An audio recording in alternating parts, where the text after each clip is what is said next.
Morning, guys. It's corn picking day. Let's go through and have a look at this. Some of these are gonna be off good ears, big ears. Here, go ahead and break this one off. Now, somebody said, show how you tell when this is ready. Well, I'm gonna be honest with you. I ain't 100% sure how to tell when it's ready. I mean, there's a lot of different ideas on when it's ready. One of the first things that I watch for is the color of this silk. See how some of these are purple. I don't know if you like these little hair. See these silks here that are still purple? Well, that's not ready. That's one of the things that first thing you start looking for, is when it gets up that size, that's still got that old ruby red, or sometimes it's blonde. There's different colors of it because of different varieties of corn. But when that gets about an inch away from the end of that ear and dried up that far, that's about where I'm thinking I want it at. But not every specific variety of sweet corn. I've raised 4 or 5 different varieties, and I like several different ones, but I kind of got to start washing them anyway. But what I'm getting at, when I get down like that, I'll pull her back there. Now that one is full, and that one is ready. I mean, that's ready. So this is going to be all right today to take a lot of this. Now some of it ain't going to be ready.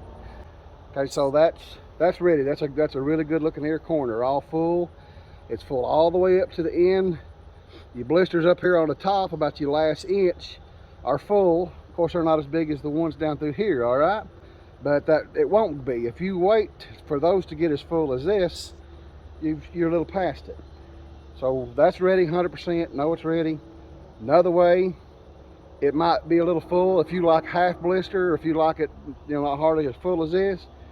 Some people like it that way, and that's all right. I like it as full as it'll possibly get and still be sweet. Seems to me that the fuller it gets, the sweeter it gets, up to a point.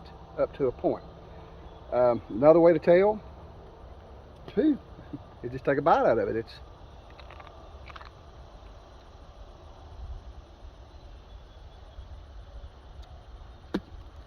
Yeah, I spit it out, but not because it's nasty, just because I'm going to swallow it. I just wanted to see the taste and the flavor of it. That's ready. That's sweet. It's good. So there's a couple ways. My favorite way is tasting of it. Another way is, let me get the camera here. All right, let's look in here. Like I said, that blonde is really close. We're getting really close, within an inch of the tip of that. It feels like it's full up to right about in there. It feels full. And then it tapers off. You can tell by the feel of it. You feel it start down here on the bottom, it feels solid. And you work your way up, and you get up close to the end, it starts feeling a little hollow, but it's ready up to that point. I can't say that 2 more days wouldn't make that better, but what I can say is there are blackbirds sitting on every limb around here waiting. And they've been waiting on me to get in this corn, because they're wanting me to tell them when it's ready for them to eat as much as anybody else. Another thing that'll happen, let me find one here that ain't ready, that shows. Well, I can't do it, so let's just do this. As this is a growing, let's take this ear right here. As this is a growing, this ear is more up tight against this stalk. Like if I could take it and push it back up again, it lays tight against the stalk. When it falls away, when it breaks away, like that right there's breaking away, that's another good sign that that's ready. That one there feels good and solid. I know some people come to their garden and do this, pull it back, and see that's ready in there. But if it wasn't ready, they would just pull it back up there like that. Well, that's okay. That'll go ahead and finish out. But what's going to happen, you broke it open and bugs going to get in it, so be careful with that. Now, when these blackbirds get in here and start digging, guys, they ain't going to save nothing. Nothing. So 80% of this little patch is ready, and I'm needing this out of here today anyway, and the weeds have really took it, and I'm going to be able to get in here and clean this patch up over the next day, 2 days, and get it out of here. But it's all looking pretty ready. I'm gonna take all this fodder. I'm gonna run it through my wood chipper and make silage out of it for my calves. I ain't gonna waste it. I'm gonna keep every bit of it. Weeds and all. Hello. Hi. Good morning. But this is what the ready looks like. Okay, we're going with the color of the silk. We're going in a couple days. It'll be brown all the way down into the top of the bud right there. See, there's a bug working his way in there. Now that little old bug don't look like he's gonna do much damage, but he ain't gonna do no good. I can promise you that. In 2 days, he'll have the whole top of that right there to be black and bug eating, bug bit, and you'll have to break it off. So if you're waiting on it to get full all the way out to the end, you're really kind of wasting your time and tricking yourself, because them little bugs there will get down there and they're going to destroy that end anyways. And if it's got a good tight seal on it, go ahead and take it. Now here's one that ain't ready. Here's one that ain't ready. I mean, there's our differences. But now these bugs are looking for these little brown silks.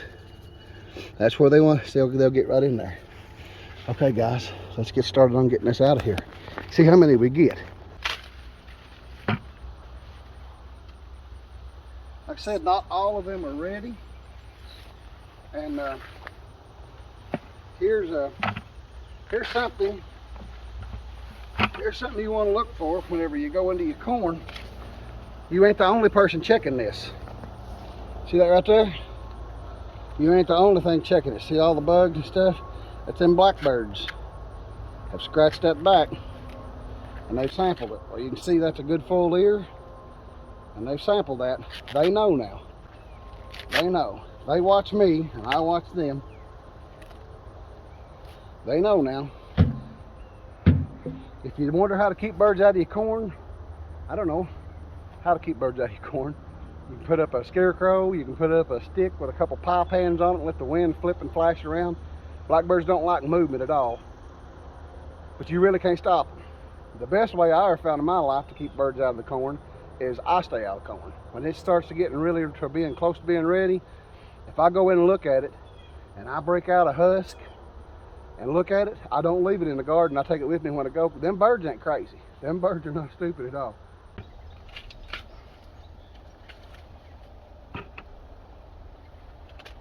Let's skip over a few as I go.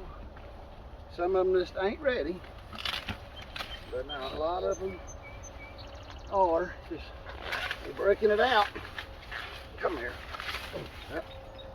Before you break it out, I just reach down right at the bottom of it and squeeze it. If it's hard, even if it's looking good there, all of them's looking pretty good.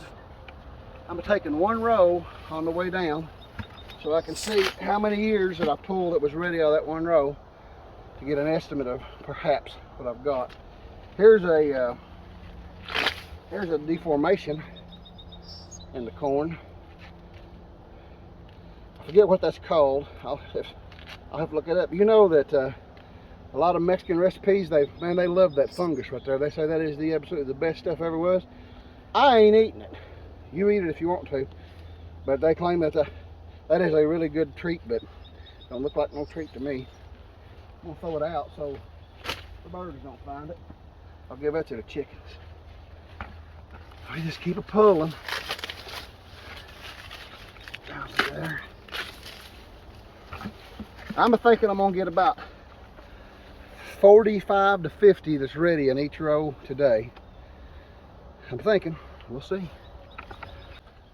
Like I said, it ain't a big corn patch, but if for 2 or 3 people, you can raise a lot of corn in 6 or 7 rows. If you're lucky, weather is working with you and the birds and the bugs don't bother you none. We freeze this. We cut it off the cob, blanch it, and freeze it in quart bags for meals through the winter. Now that one there don't feel real ready, but anyway, we cut this and freeze it and blanch it. But some of these bigger ears, I'll freeze them on the cob, wrapped in the shuck. Like I say, that ear right there, I'll cut that off right there and leave the shuck on it. slide that in the freezer. I'll probably put 100 of those or maybe more of them up like that. In January, you can take it out and lay it on the grill. It is not freezer burnt, it is delicious. Give it a try, I'm telling you straight up. It's good stuff. The ones I'm leaving, I'm more than likely to get them tomorrow, because even they don't feel full. I don't think they will really get any fuller than what they are. Some of them will go ahead and fill out, but you can tell the difference. There's one ready. After you pull the husk back on a few of them, kind of pay attention to what they feel like. You'll tell the difference. This is Honey Select. If I ain't said yet what this is. I raised Honey Select, Ambrosia, and Peaches and Cream this year. This is the Honey Select. I like the Honey Select a lot. I like it because of the massive ears. Gosh, it's got big ears on it. You can't eat 2 of them if you eat a hamburger or a hot dog with it. All right. Well, I'm gonna take these back and put them in the cart and count them. And I'll know how many have come out of that row. And I would imagine there's another 5-gallon bucket in there that I didn't take. Let's go see. That's 53 years counting that one I pulled off there and took a bite out of. That I took out of that row. I say there's 20 left in there that I left. There's 53 years in that row, and every one of them looks about the same. So there's 1, 2, 3, 4, 5, 6, 7. 7 5s with 350 years. I hope so. But anyway, here's what we'll do. It is hot, and I'm already wet, and I just don't feel like getting overheated today. I felt good for a couple days anyway. So I'm gonna take my time and pull a roll every now and then. Cools off this evening, get in there and get the rest of it. But what I'll do this evening, whenever I finish the last one, I pull the last out. What's left in there, I'm not counting what's left in there, what I take out today. So here's what we'll do. What I take out today, the person who's closest to the number of ears without going over, if it's 390 ears and you bid 391 and you went over, but the person who's closest without going over gets a free Budget Garden t-shirt. Just play like that. I don't know what's in there. I pretty much told you how many that I got off that row, but I'm only counting what that I pull out and put in the back of the buggy. What I leave in there don't go into the tally. I'll know what I leave, but that ain't part of the game. The person who's the closest without going over, after I get through harvest this afternoon, or when I get through harvesting, it might be tomorrow morning, but depends on how this heat treats my old body. But the person who's closest without going over gets a free Budget Garden t-shirt. Just let me know your size and we'll get it to you. I think I can pull one more row, guys, before I get so hot I can't stand it. So I'll get back with you guys when we get this all pulled. Share it, comment on it, and let other people see it, and we'll get some guesses going and we'll give away a t-shirt. Stay cool today, guys. It's gonna get nasty.